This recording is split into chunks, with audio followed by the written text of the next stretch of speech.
I used to think I had the perfect love story. We were high school sweethearts.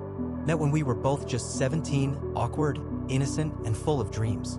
We used to sit outside his house, talking about our future, the kids we'd have, the house we'd build, the trips we'd take. Every little kiss felt like magic back then. He told me he'd never hurt me. He swore he'd always protect me. And I believed him. I believed every single word. Now I look back and wonder, was it all a lie from the start? We're both 27 now. 10 years. 10 whole years together.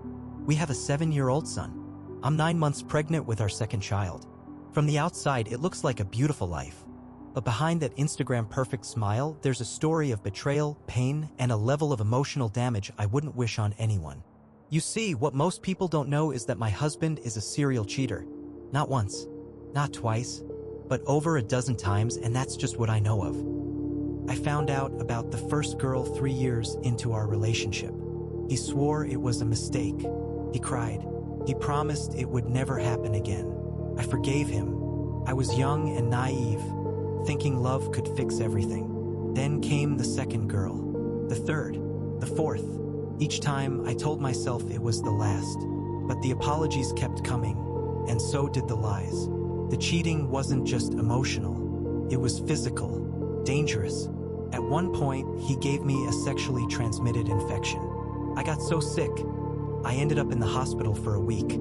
I was shaking, burning with fever, curled in pain, wondering if I would die. All because he couldn't stay loyal. Multiple doctors warned me that the infection had caused pelvic inflammatory disease, damaging my reproductive system. I might never be able to have another child, they said. The damage could be permanent, and for a while I thought it was. We tried for months, and nothing happened. It was devastating. Our son kept asking for a sibling, and each time he said, "I want a baby brother or sister," it felt like someone was stabbing me in the chest. Then came May 2024. I got pregnant. We were overjoyed, or at least I was. But just weeks later, I was rushed to the ER with stabbing pain in my lower abdomen. I was bleeding internally. My fallopian tube had ruptured from an ectopic pregnancy, a direct result of the scar tissue left behind from that STI. I was dying, literally dying, because of what he had done to my body. The surgeons acted fast. They saved me, but I lost the baby, and one of my fallopian tubes. They told me the odds of getting pregnant again were now even lower. It broke me in a way I can't fully describe. I remember our son's little face when I came home from the hospital. He didn't understand why I looked so sad. He kept talking about the baby. He'd drawn a little picture, a stick figure family with a new baby in mommy's belly. I couldn't stop crying for days. I couldn't sleep. I felt like I'd failed him, like I'd failed everyone. And yet, I became obsessed. Obsessed with the idea of giving him that sibling, of fixing the damage, of proving that I could still do it. I know now it wasn't healthy, that I was trying to replace the pain with something hopeful, but at the time it was all I had. And somehow, by some miracle or curse, I got pregnant again. October 2024, I took the test alone in the bathroom while my husband was at work. 2 lines. I stared at them for 20 minutes straight. I wanted to feel joy, but what I felt was fear. Fear that he would ruin this pregnancy too. Because by then, I already knew something was wrong again. The lies had returned, the shady behavior, the secrecy. But I told myself to focus on the baby, to protect this pregnancy no matter what. I stopped checking his phone. I stopped questioning his whereabouts. I ignored the red flags, the turned-off location, the new text apps he downloaded, the locked screen that used to be open. I even ignored the way he looked at me, like I was a burden, like my body disgusted him now that I was swollen and slow and pregnant. We had sex maybe 4 times in 9 months. And even when we did, he'd stop halfway, claiming he felt weird. His body wouldn't respond. I started wondering if I was disgusting now, if my stretch marks and growing belly made me unattractive to him. But deep down, I knew it wasn't me. It was her. Or maybe multiple hers. Because even while I carried his child, he was still out there chasing other women, spending money on them, sending sweet messages, living a double life while I lay in bed every night clutching my belly and whispering to the baby inside, "Please stay safe. Please don't let him break us both."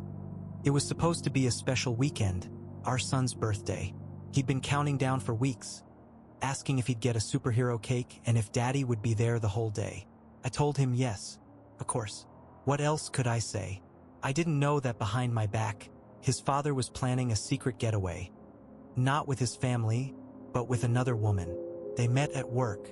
She was just some coworker at first, or so he said. But I later found out that they'd been talking for months. Planning, flirting, sending money. She wasn't just a fling. She was a distraction, a replacement, a whole other life he was living while I struggled to keep mine together. He lied and told me he had to leave town for a work trip that weekend. I believed him because despite all the times he broke my trust, I was still so desperate to believe he could be good for our son, if not for me. I found out the truth in September 2023 when I saw the Airbnb confirmation in his email. Dated for the exact weekend of our son's birthday, my heart dropped. The reservation wasn't for business. It was for pleasure, for sex, for escaping the family he created and disappearing into a fantasy with someone else. That night, I broke. There's no pretty way to say it. I completely broke. I was pregnant. I was exhausted. I was emotionally shattered. And the realization that he could leave our son on his birthday to be with someone else sent me into a spiral I couldn't control. I tried to end my life. I don't remember all of it, just flashes. The screaming, the panic, him holding me down not to protect me, but to stop me. I fought him off. I didn't care anymore. I wanted to disappear, to make the pain stop. The police came. Sirens, lights, cold metal cuffs on my wrists. I was the one arrested. Me. They charged me with battery because he told them I attacked him.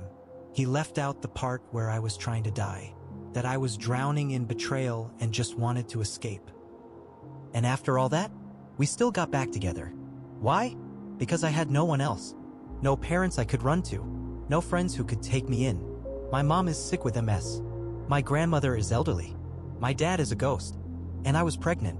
Alone. Terrified. I told myself he'd change. That near-death would scare him straight. That our child would be the turning point. But deep down, I knew it was a lie. After the ectopic pregnancy, I could barely walk.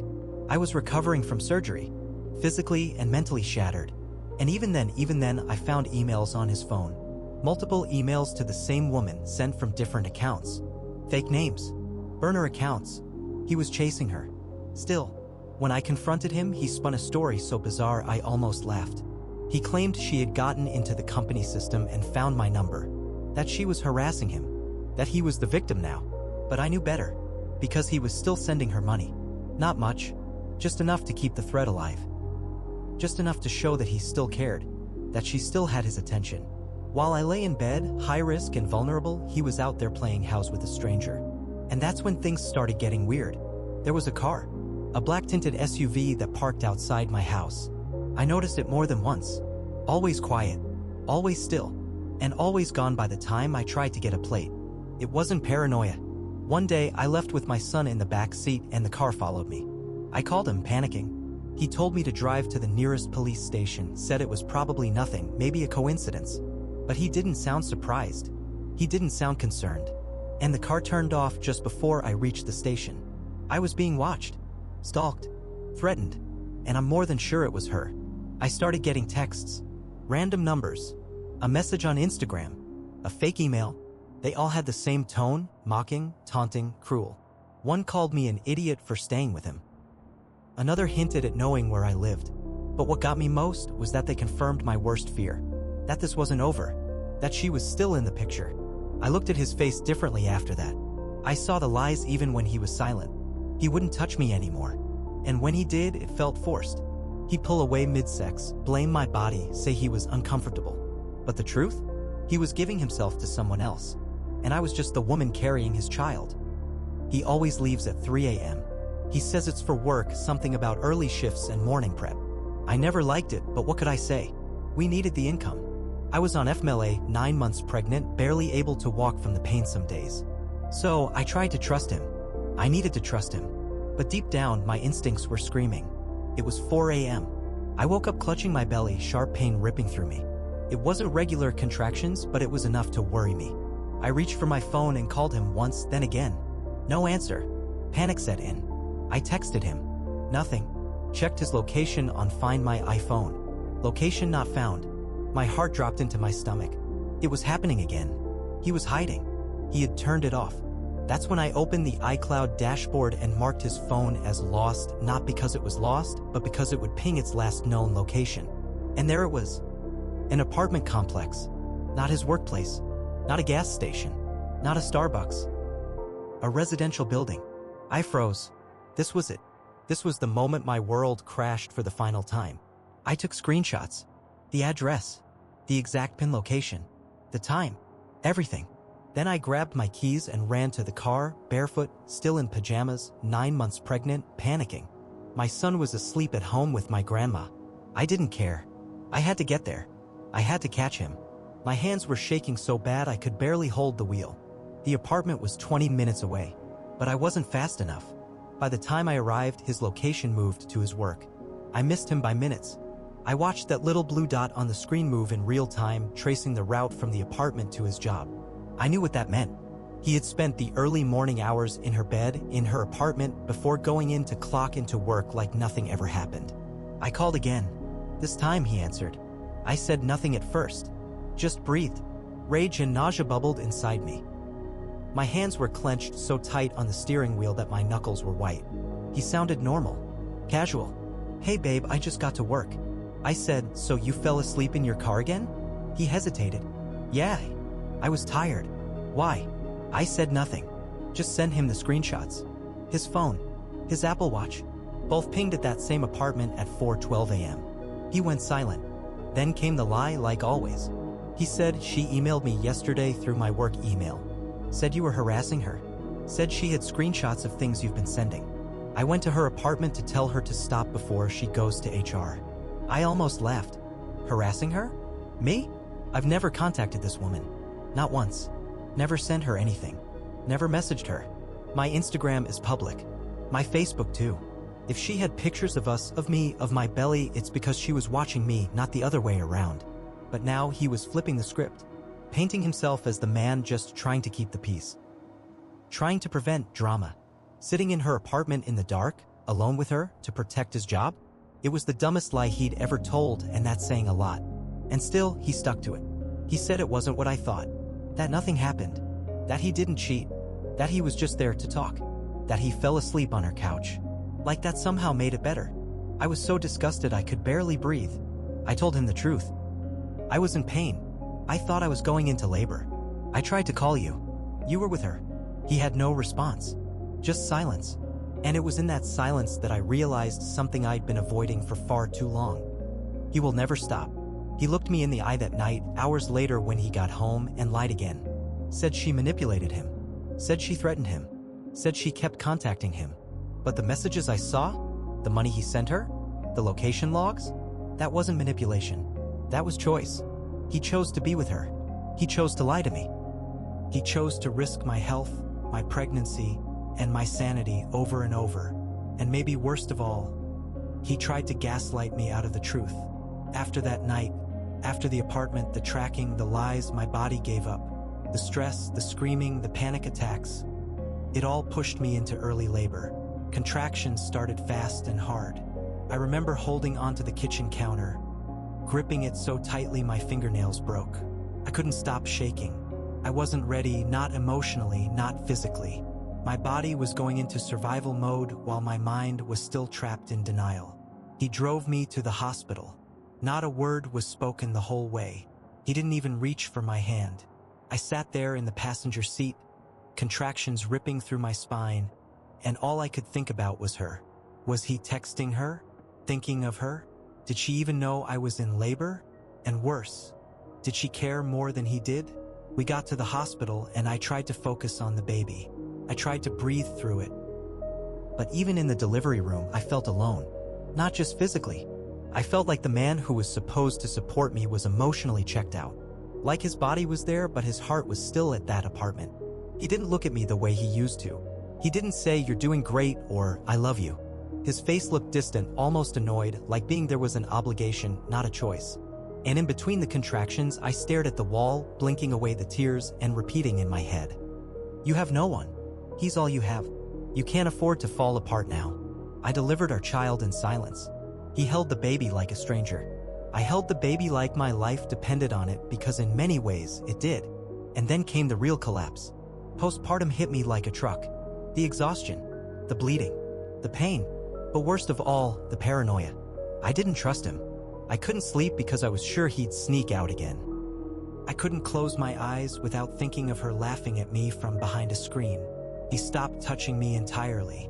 No hugs, no kisses, no affection. If I tried to get close, he'd recoil, make a face, say he was tired or stressed. If I asked for help with the baby, he'd groan and act like I was bothering him. If I cried, he'd call me too emotional or too dramatic. But the worst part, he tried to have sex with me once, and halfway through he just stopped, went soft, said it was because of the pregnancy, that he couldn't get in the mood, that I was different now, that my body had changed.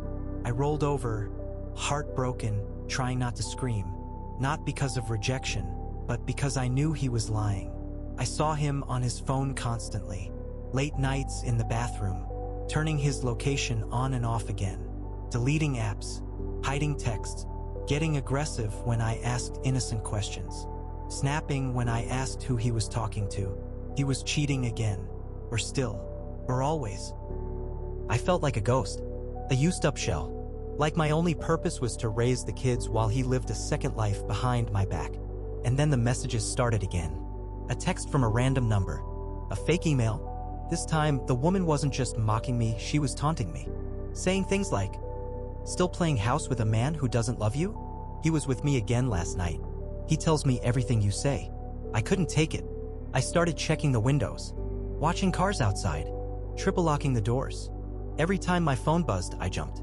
I couldn't eat, couldn't sleep. I started having panic attacks every night. And all the while, I had a newborn in my arms and a 7-year-old asking if everything was okay. I told him, "Yes, baby, everything's fine." But inside, I was drowning. I tried to talk to him, begged him to tell me the truth, to help me feel safe again. But he just kept flipping it back on me, saying I was unstable. I was imagining things. I was ruining the peace, as if he wasn't the one who created the chaos. And now, I'm scared. I don't just feel betrayed. I feel threatened. That woman, I don't know what she's capable of. If she knows where we live, if she's still watching me. She already showed up once with the blacked out car outside my house. She already messaged me using fake numbers. What's next? And the worst part? I'm scared I'll snap. That one more lie, one more secret, and I'll go over the edge for real. That postpartum depression, plus trauma, plus a lying, cheating husband might put me in a hospital or worse. It's strange how rock bottom doesn't always look like chaos. Sometimes it's silent. It's 3 a.m. and I'm awake in the nursery chair, holding my baby while my son sleeps in the next room. I haven't eaten all day. My breasts ache. My stomach still bleeds. And I stare at the wall, wondering, how did I let it get this far? This isn't love. This is survival. And barely that. My body is broken. My mind is shattered. My heart doesn't even feel pain anymore. It just feels numb, as if it gave up screaming a long time ago. And yet he still lies, still cheats, still gaslights, still expects me to act normal, smile, cook, breastfeed, clean, forget the trauma, forget the screenshots, forget the hospital bed where I almost bled to death because of the STI he gave me years ago, forget the fallopian tube they had to cut out, forget the ectopic pregnancy, forget the other women, the fake numbers, the threats, the shame. He wants me to erase all of it and be his wife. But I'm not his wife anymore.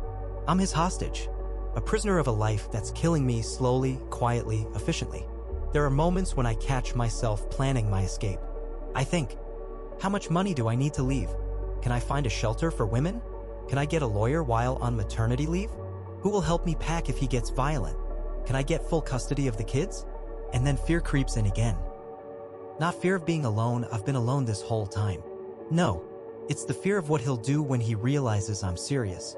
Because part of me knows he's not just a cheater. He's not just a liar. He's a master manipulator. He gaslighted me so many times I don't even trust my own memory. He convinced me that I was the crazy one, that I imagined things, that my pain was my fault. And if I leave, he'll try to turn my own children against me. He'll say I abandoned the family, that I was unstable, that I was too emotional. He'll play victim, cry to his coworkers, maybe even her. God, the thought of her holding my daughter one day makes me want to scream. But the alternative is staying. letting my kids grow up in a house full of silence and tension, letting my daughter think this is what love looks like: betrayal, lies, manipulation, letting my son believe that hurting women is acceptable, that apologies erase everything. I can't do that. I have to break the cycle, even if it breaks me first. So here's the truth I've been avoiding. I am not okay. I am not safe. I am not loved. And I am done. Maybe not today. Maybe not tomorrow. But the woman I used to be, she's coming back. And when she does, I will take my kids, my strength, and whatever pieces of me are left, and I will run.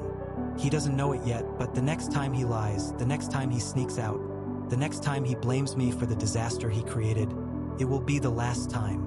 And when I leave, I won't cry. I won't beg. I won't scream. I'll just be gone. Because the only thing more dangerous than a woman broken by love is the woman who finally heals from it.